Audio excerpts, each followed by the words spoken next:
السلام عليكم ورحمة الله تعالى وبركاته. مرحبا بكم في حصة جديدة من حلويات خديجة. في حصة اليوم إن شاء الله سنقوم بتحضير ديسير الطبقات أو حلا المرايا، وقد سبق لي وقدمته على قناتي الأولى تقريبا منذ سنتين. الآن سوف أقدمه على هذه القناة باللغة العربية. حلا قد نال نسبة كبيرة من المشاهدات وكذلك نسبة كبيرة من التطبيقات من طرف المتابعات. أتمنى أن ينال إعجابكم، ونمر إلى المقادير وطريقة التحضير. المقادير سوف تكون على 3 مراحل، لأن الحلوى سوف تكون على 3 طبقات. وبالنسبة للطبقة الأولى سوف نحتاج إلى 80 ملل من الزيت و70 جرام من السكر، بيضتان، نحتاج إلى 60 جرام من الزبادي بطعم الفانيلا، ونحتاج إلى 7 جرامات من خميرة الحلويات، ثم نحتاج إلى ملعقة كبيرة من الكاكاو البودرة الكاكاو المر، ونحتاج إلى 80 جرام من الدقيق تقريبا. سوف أضع هنا البيضتان،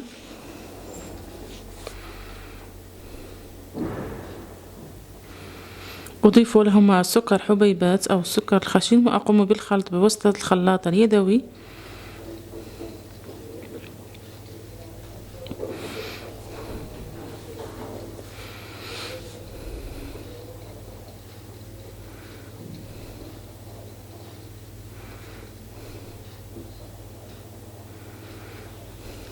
أضيف الزبادي بطعم فانيلا ما يعادل 60 جرام،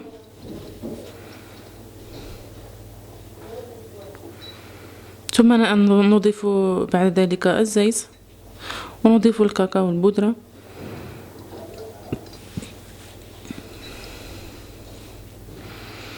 وأستمر في الخلط.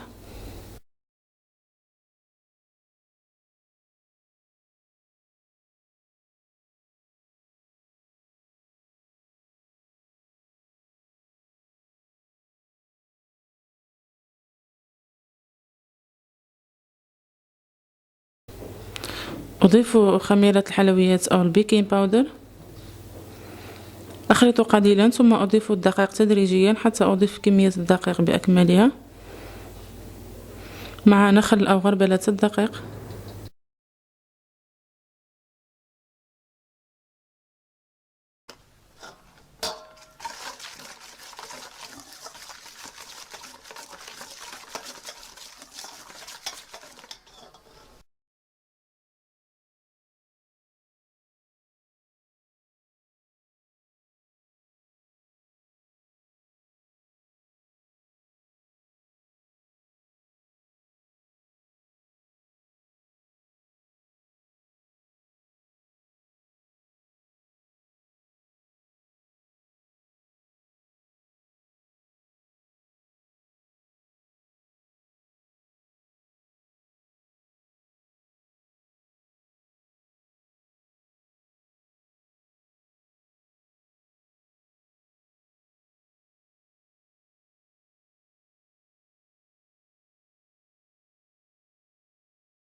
بعد ذلك نحتاج إلى قالب دائري يكون بحجم 25 سنتيم، يكون يفتح من الجوانب. سوف أقوم بتفريشه بورق الطبخ بعد أن قمت بدهن القالب بقليل من الزيت لكي يلتصق ورق الطبخ في القالب. كما ترون في الخليط كميته قليلة لكي نحصل على طبقة رقيقة من الكيك، ولا يحتاج إلى مدة طويلة في الطهي. ندخله إلى الفرن على 180 درجة ونترك الكيك حتى يطهى. وكما سبق وقلت، فالكيك في طبقة الكيك رقيقة لا تحتاج إلى وقت طويل أثناء الطهي.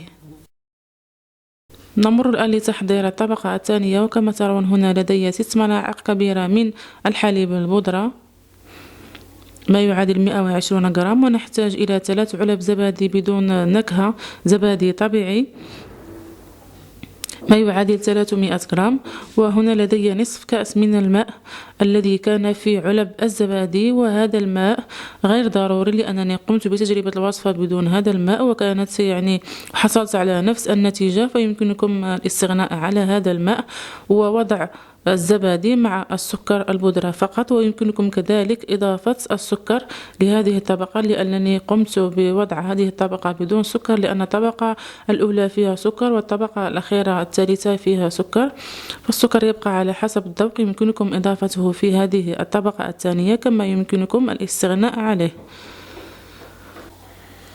الآن سوف أقوم بخلط المكونات مع بعضهم جيدا حتى تنسجم جميع العناصر.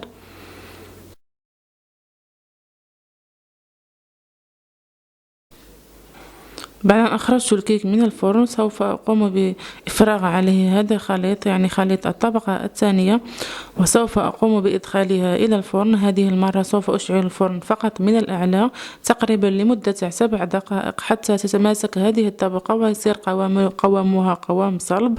عندما أضع يدي فوق الطبقة ألاحظ أن الطبقة صار قوامها صلب وتماسكت جيدا. آنذاك أخرجها من الفرن، ولا أخرجها من الفرن إلا بعد أن تتماسك الطبقة.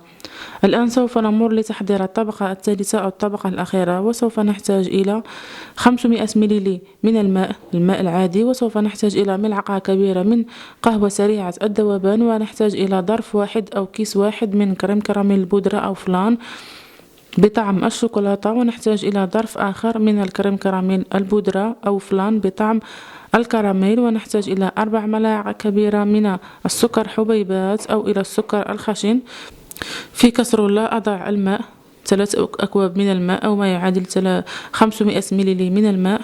بعد ذلك أضيف له السكر، ثم أضيف قهوة سريعة الذوبان، وأضيف كريم كراميل البودرة بطعم الشوكولاتة ثم بطعم الكراميل. يمكنكم كذلك أن تضعوا 2 أكياس من الكريم كراميل بطعم الشوكولاتة، أو يمكنكم أن تضيفوا 2 أكياس من الكريم كراميل بطعم الكراميل على حسب الذوق.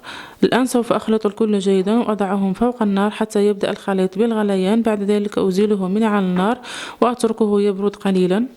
سوف أقوم بإفراغ الخليط فوق الطبقة الثانية، وكما تلاحظون هنا عند الملمس تكون الطبقة متماسكة. نتركها حتى تبرد جيدا، يعني نقوم بإدخالها إلى الثلاجة حتى تبرد جيدا.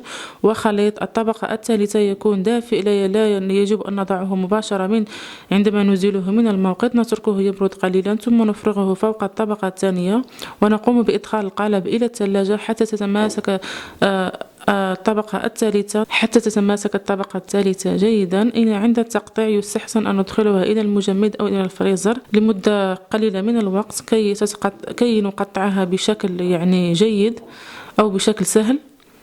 سوف أمرر السكين من الجوانب ثم أزيل إطار القالب على هذا الشكل.